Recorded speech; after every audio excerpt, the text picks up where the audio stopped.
नमस्कार। आज 5 जून है। आज का दिन पूरी दुनिया में पर्यावरण दिवस के रूप में मनाया जाता है।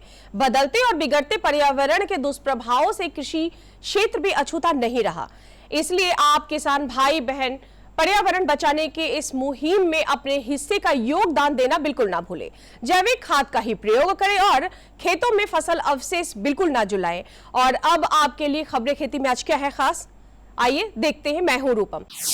राज्य में बढ़ावा दिया जाएगा मखाना उत्पादन का रकबा। अभी के मौसम में अपने पशुओं को 50 से 60 लीटर पानी प्रतिदिन पिलाएं। धान की नई किस्म सबौर विजय से 60 क्विंटल प्रति हेक्टेयर पैदावार संभव।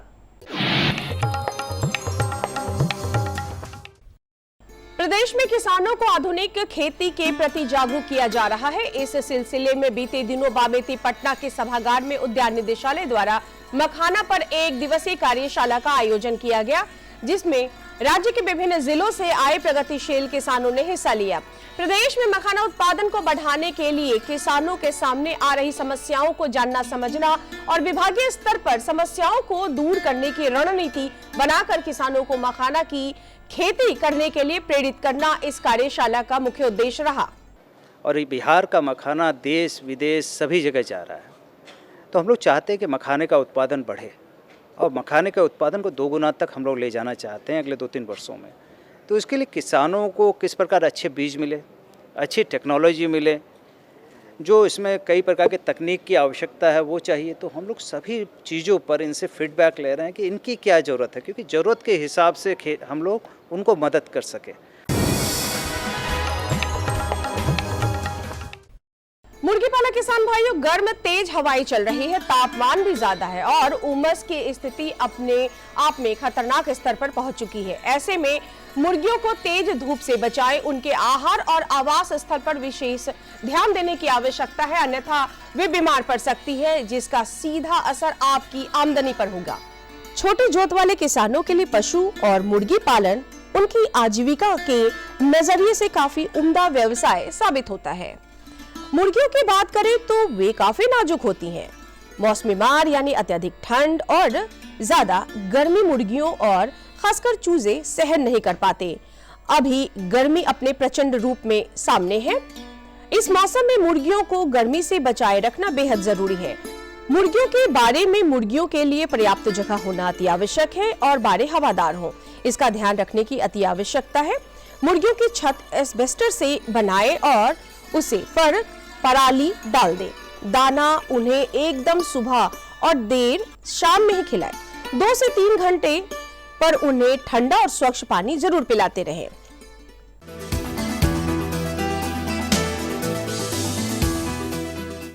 खबरें खेती में आज आपकी मुलाकात वैशाली जिले के मुकुंदपुर गांव के प्रगतिशील किसान सुबोध कुमार से। सुबोध वर्ष 2008 से पशुधन खेती और वर्मी कंपोस्ट निर्माण से जुड़े हैं। अपनों से दूर दूसरे शहर में काम करने का दर्द झेलकर साल 2008 में जब सुबोध घर लौटे तो खेती, पशुपालन और वर्मी कंपोस्ट से जुड़ने का मन बना लिया। अभी 2008 से पहले 5 वर्ष हरियाणा में था और प्राइवेट लिमिटेड फर्म में काम किया था। तो वो दर्द को मैं देखा हूँ कि अकेला रह करके और प्रदेश में कमाना, ना वहाँ अपना परिवार है ना कुछ है, तो वहाँ क्या दर्द होता है। उसके बाद ये जब हमको मिला पशुधन, वर्मी कंपोस्ट, बायोगैस और अपना खेती, तो इस चीज़ से मैं 15 वर्ष से अपना आर्थिक सुदृढ़ीकरण भी कर रहा हूँ और इससे मैं बहुत खुश हूँ। लागत की व्यवस्था के लिए इन्हें बैंक ऑफ बड़ौदा की कृषि शाखा हाजीपुर से मदद भी मिल गई। नाबार्ड से भी इन्हें सहायता प्राप्त हुई और कृषि विज्ञान केंद्र वैशाली से इन्होंने तकनीकी सहायता हासिल की। नाबार्ड और प्रेम यूथ फाउंडेशन के तहत हमको सपोर्ट मिला और बैंक ऑफ बड़ौदा कृषि शाखा हाजीपुर से हमको फाइनेंस किया गया।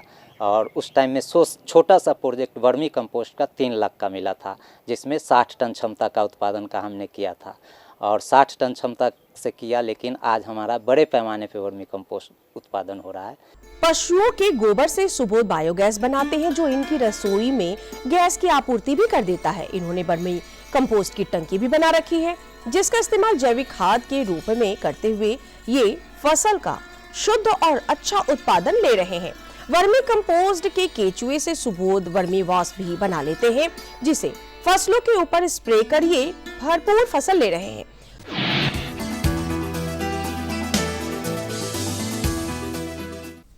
किसान भाइयों, कंबाइन हार्वेस्टर फसल कटाई के लिए काफी बेहतर कृषि यंत्र है। यह फसल के ऊपरी हिस्से की कटाई अच्छे से कर लेता है, लेकिन फसल अवशेष प्रबंधन नहीं कर पाता है।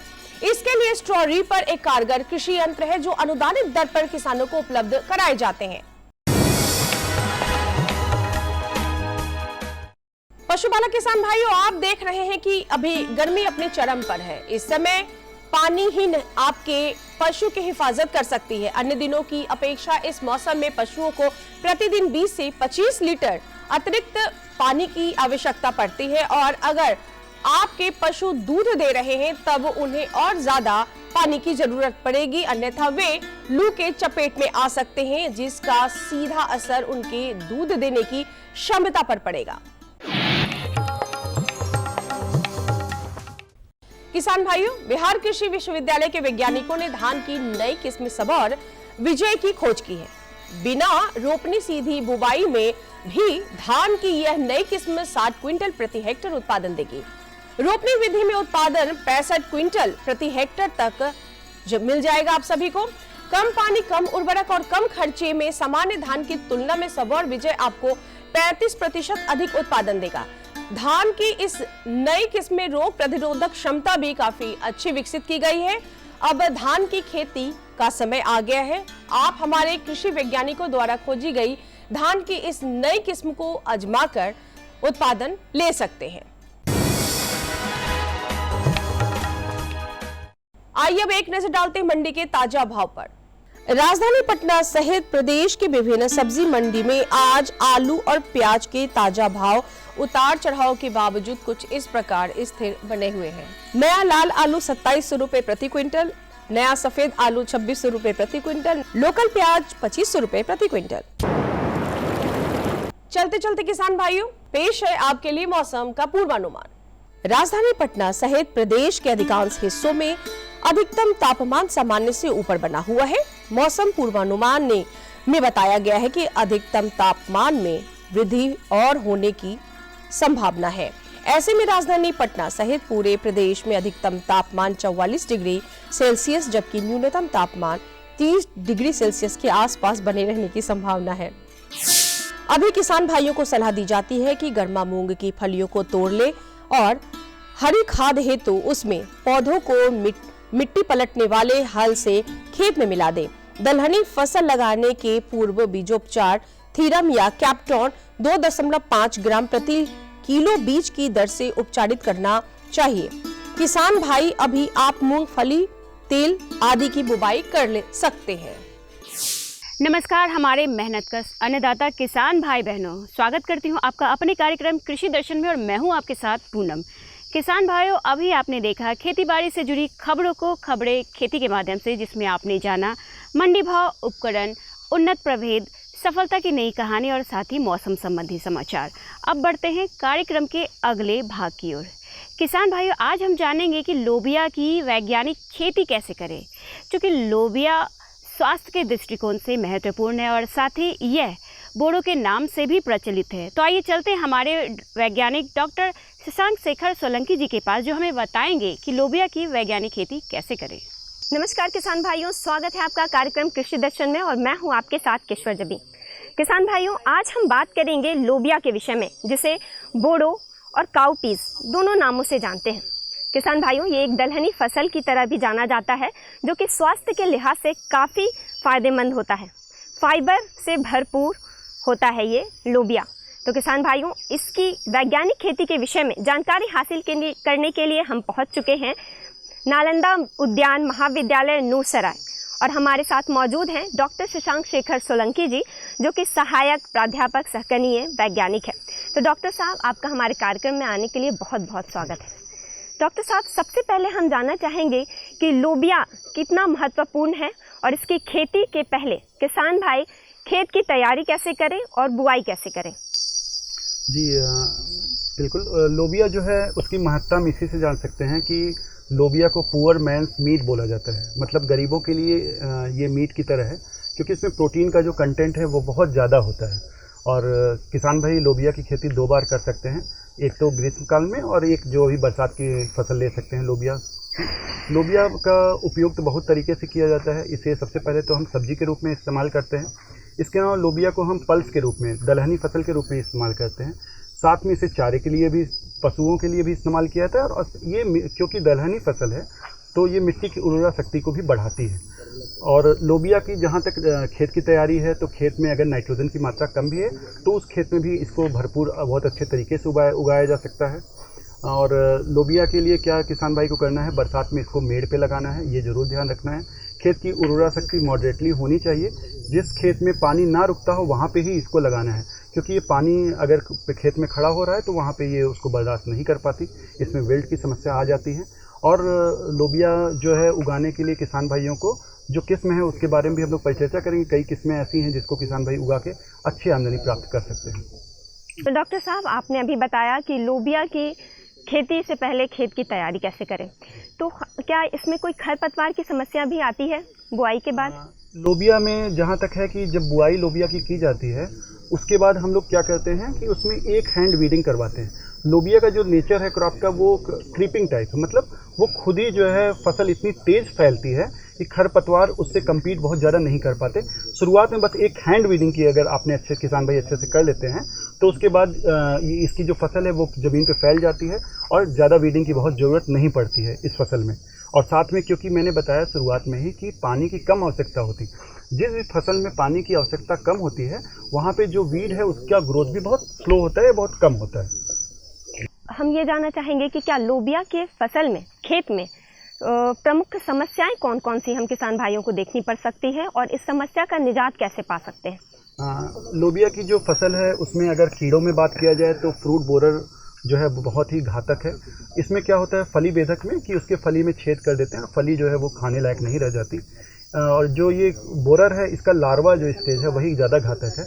इसके लिए किसान भाई इमामेक्टिन बेंजोएट का इस्तेमाल कर सकते हैं और या क्लोरोपाइरीफॉस का भी इस्तेमाल किया जा सकता है इसके लिए। तो किसान भाई इन जो भी कैटरपिलर्स वाली दवाइयाँ हैं या जो फल बेधक की और भी जो दवाइयाँ हैं, चाहे फेम करके हो चाहे इंडोक्साकार्ब हो, इसका भी इस्तेमाल कर सकते हैं। दूसरी जो लोबिया में समस्या आती है वो विषाणु जनित रोग की है। इसमें भी विषाणु जो ट्रांसमिट होता है, फैलता है, जो वो सफ़ेद मक्खी ही इसका वाहक है।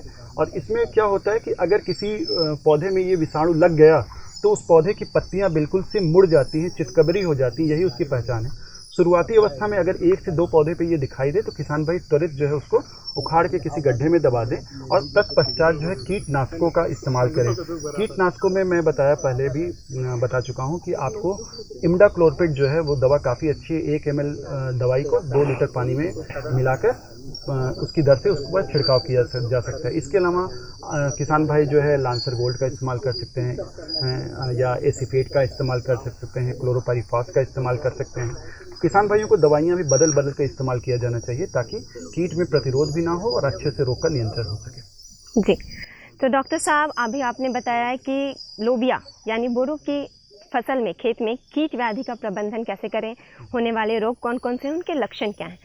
तो ये तकनीक अपनाकर किसान भाई अवश्य ही अधिक से अधिक उत्पादन ले सकते हैं, लेकिन क्या कोई ऐसी प्रजाति भी है जो कि कम समय में हमें अच्छी और गुणवत्तापूर्ण उपज दे सकती है? जी बिल्कुल, अभी लोबिया पे हम लोग रिसर्च भी कर रहे हैं।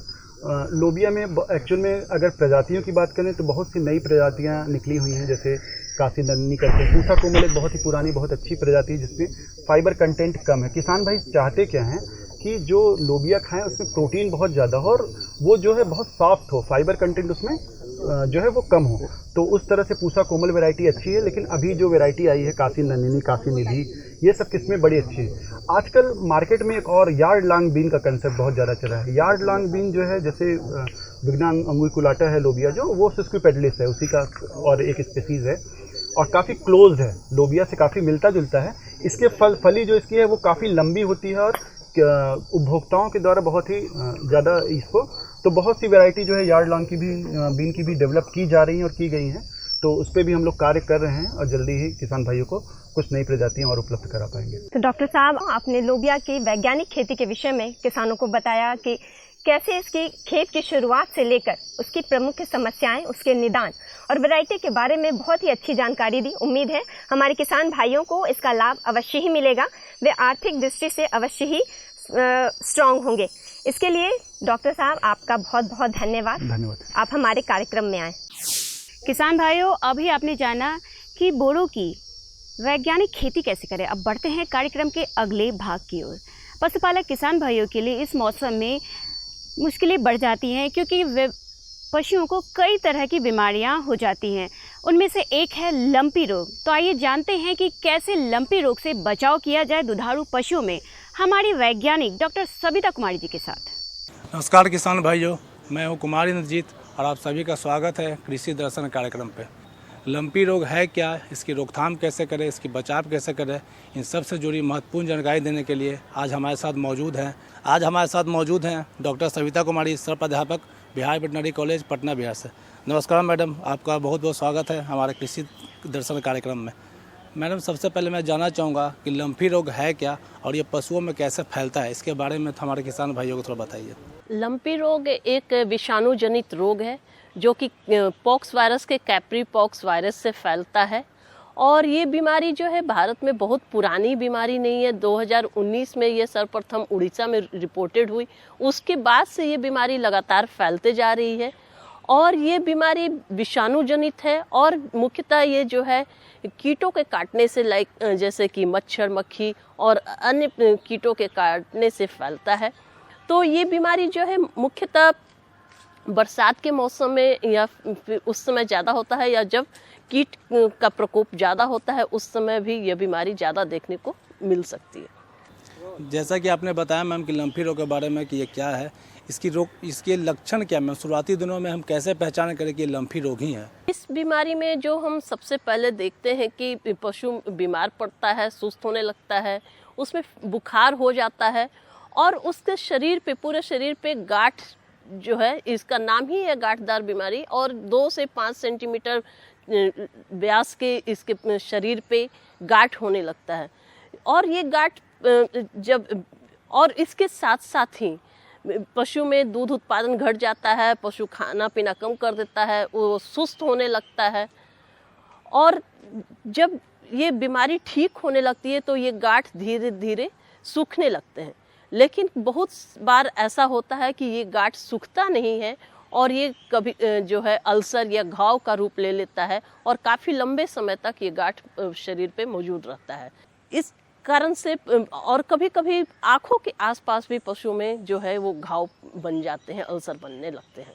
जैसा कि मैम हमारे पशुपालक इस रोग से, लंपी रोग से बचाव के लिए क्या क्या उपाय ले सकते हैं? ये बीमारी एक विषाणु जनित रोग है, तो इसमें जो है कोई उपचार नहीं है। मतलब कि इसके बीमारी के लक्षणों को हम थोड़ा कम कर सकते हैं सपोर्टिव ट्रीटमेंट देके पशु में, लेकिन इससे बीमारी के बचाव के लिए टीका ही एकमात्र उपाय है।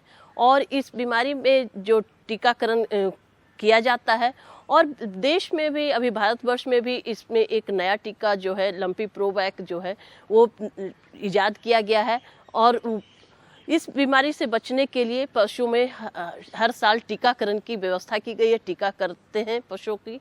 और उसके साथ साथ कुछ सावधानी बरतने की भी आवश्यकता है, जैसे कि ये बीमारी में जो कीटों का प्रकोप है उसके कारण बढ़ता है। तो ज़रूरी है कि जब अपने फार्म पे हम जैव सुरक्षा के साधन लगाएं, अन्य जो बीमारग्रस्त पशु हैं उनको ना आने दें, मच्छर कीटों से प्रकोप से बचाएं, उन कीटनाशक दवाइयों का प्रयोग करें। और बहुत ज़रूरी है कि हम संक्रमित पशुओं को, जो संक्रमित पशु है उसको स्वस्थ पशुओं से अलग रखें। मैम, जैसे ये जो लंपी रोग है ये संक्रामक बीमारी है, तो इसकी रोकथाम के लिए हमारे पशुपालक भाई कैसे इसके बचाव कर सकते हैं? बहुत अच्छा। ये एक्चुअली ये विषाणु जनित रोग है, तो ज़रूरी है कि इस रोग को हम बेहतर प्रबंधन और टीकाकरण से ही बचा सकते हैं। तो ये सबसे पहले ये ज़रूरी है कि जो पशु में बीमारी हो गई है उसको स्वस्थ पशु से अलग करके उसके लिए चारा, पानी, सभी कुछ उससे अलग उसकी व्यवस्था कर दें।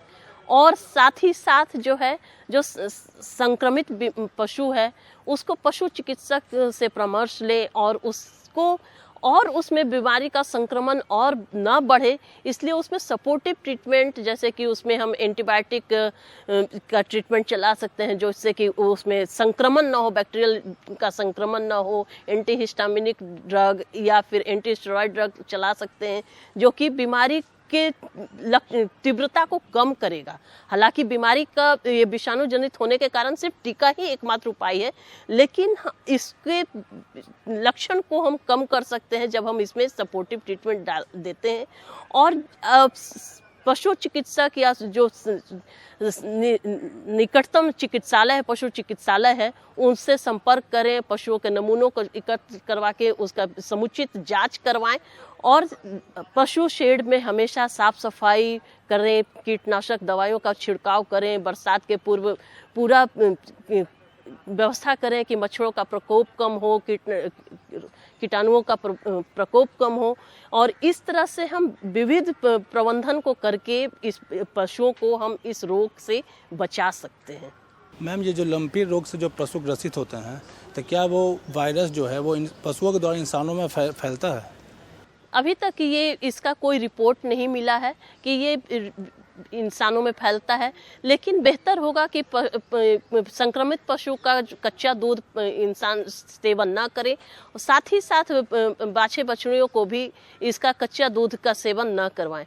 तो ज़रूरी है, इवन ये जो है बीमारी जो है गायों में ज़्यादा होता है और भैंसों में कंपैरेटिवली थोड़ा कम होता है। भेड़ बकरियों तक में भी ये रिपोर्टेड नहीं है लंपी स्किन वायरस का डिजीज, लेकिन सावधानी बरतना बेहतर है ताकि हम पशुओं को और अपने आप को भी सुरक्षित रख सकें। हम लंपी रोग से जुड़े कुछ सुझाव हमारे पशुपालकों को दें जिससे वो अपने पशु हैं, अपने जो ग्रसित पशु हैं उससे रख रखाव या बचाव में उसका उपयोग कर सकें। जैसा कि मैं बताई कि ये विषाणु जनित रोग है, तो ज़रूरी है कि हम इस बीमारी से बचाव के लिए पशुओं में टीकाकरण करवाएं। हर पशु को इस बीमारी से बचाने के लिए टीकाकरण करवाएं और साथ ही साथ अपने फार्म पे साफ सफाई रखें, कीटों का प्रकोप होने न दें। साथ ही साथ जो है अगर बीमारी हो जाता है तो निकटतम पशु चिकित्सालय में जाकर उनका इलाज करवाएं, पशु चिकित्सक से संपर्क करें और समुचित इलाज करवाएं और स्वस्थ पशु को बीमार पशुओं से अलग रखें ताकि जो है आगे बीमारी ना फैले। और जैसे ही बीमारी का लक्षण दिखे तुरंत संपर्क करें डॉक्टर से और दिखाएं। मैडम, इतनी महत्वपूर्ण जानकारी देने के लिए आपका बहुत बहुत धन्यवाद और हम उम्मीद करता हूँ कि हमारे किसान भाइयों को ये जानकारी बहुत उपयोगी लगी होगी। किसान भाइयों, अभी आपने जाना कि लोबिया की वैज्ञानिक खेती कैसे करें और साथ ही दुधारू पशुओं में लंपी रोग से कैसे बचाव किया जाए। अब वक्त हो गया है आपसे विदा लेने का। अगले अंक में हम फिर मिलेंगे ऐसे ही कुछ खास और नई जानकारियों के साथ। तब तक मुझे और पूरी कृषि दर्शन टीम को दे इजाज़त। नमस्कार। हमारा पता है कृषि दर्शन, कमरा नंबर 203, द्वारा केंद्र निदेशक, दूरदर्शन केंद्र पटना, फ्रेजर रोड, पटना। हमारा ईमेल एड्रेस है director@gmail.com और kddkpatna@gmail.com।